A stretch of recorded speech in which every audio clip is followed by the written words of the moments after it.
Indoor air quality has become a significant public health concern in recent years. Numerous studies have shown that environmental factors in the office, classroom, and home can have a detrimental impact on physical comfort and mental performance. Understanding and controlling common indoor pollutants within a building can help reduce the risks of health concerns for its occupants, while often providing the additional benefit of improving productivity and reducing energy consumption. In many large cities with serious or severe air pollution, office buildings with sealed windows are now the norm. Unfortunately, this often creates an indoor environment that degrades air quality. When unfiltered indoor air is continuously recycled without exchange with fresh outdoor air, volatile organic compounds emitted from furniture and carpets can raise the level of potentially dangerous pollutants in the air. These gases, combined with the carbon dioxide we exhale, can make occupants less alert, productive, or healthy. Symptoms caused by indoor air pollutants may occur shortly after a single exposure or repeated exposures to a pollutant. These include irritation to the eyes, nose, and throat, headaches, dizziness, and fatigue. Other effects may show up years after exposure has occurred, or only after long or repeated periods of exposure. These health issues, which can include respiratory problems, heart disease, and cancer, can be severely debilitating or even fatal. It is therefore critical to carefully monitor the indoor air quality in your facility or home, even if symptoms are not yet apparent.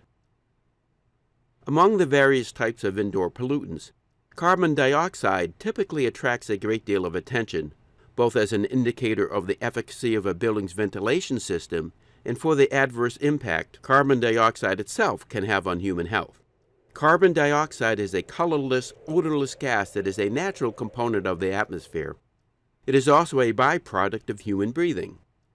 The amount of carbon dioxide in a given air sample is typically expressed in terms of parts per million. The ambient air in most outdoor locations around the world contains approximately 400 parts per million of carbon dioxide, while each exhaled breath of an average adult contains 35,000 or more parts per million.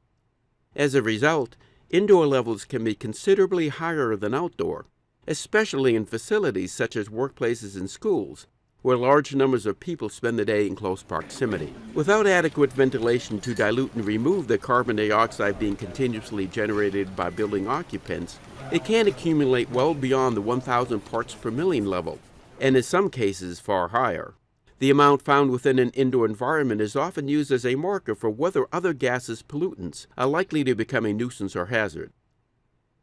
And although carbon dioxide is not usually considered toxic, recent research is raising concerns about the detrimental effects heightened levels of this gas may have on people. For example, a U.S. government survey found that moderately high indoor concentrations of carbon dioxide can significantly impair a person's decision-making capabilities. Test subjects showed significant reductions in performance at carbon dioxide levels around 1,000 parts per million, and large reductions at 2,500 parts per million. This shows that even moderately elevated levels of indoor carbon dioxide can adversely affect us.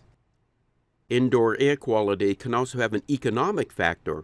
Absenteeism, discomfort, and lowered productivity can directly impact employee performance. And elevated levels of pollutants may indicate that your ventilation system is running inefficiently and wasting energy. Fortunately, as environmental sensors become widely available, indoor air quality is no longer an academic pursuit, but something building managers and others can track and control. For example, AEMC offers a variety of data loggers that can help you monitor indoor environments for occupant health and comfort. One such instrument is the Air Quality Logger Model 1510, which monitors carbon dioxide, temperature, and humidity in the local air. This compact, easy-to-use instrument provides quick and accurate readings and can store up to 1 million separate measurements. The Model 1510 features adjustable alarm settings for indicating when measurements fall outside a specified range. The display blinks with red backlighting when any of the measured parameters exceeds user-selected thresholds. The instrument includes USB and Bluetooth communication for downloading recorded data to a computer.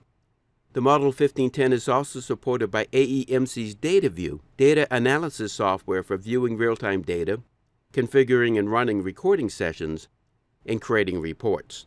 These reports can then be saved and reviewed for identifying and analyzing long-term trends. Other AEMC instruments can also help you monitor and improve the efficacy of your facility's heating and ventilation. For example, the AEMC Environmental Series of data loggers record a variety of environmental quantities, including airflow, humidity, dew point, temperature, and other environmental factors. These instruments are especially useful for assessing whether or not your HVAC systems are performing efficiently, and what types of fine-tuning may be required to ensure optimal performance. Let's take a moment to review. Indoor air quality has become an increasingly important issue in recent years. One particular area of focus is carbon dioxide, which can impact human health and performance, while also serving as an indicator of your ventilation system's efficiency. To help monitor the air quality in your facility, AEMC provides a variety of data loggers, including the Air Quality Logger Model 1510 for measuring carbon dioxide, humidity, and temperature. Other AEMC instruments can help monitor airflow, dew point, and other environmental parameters.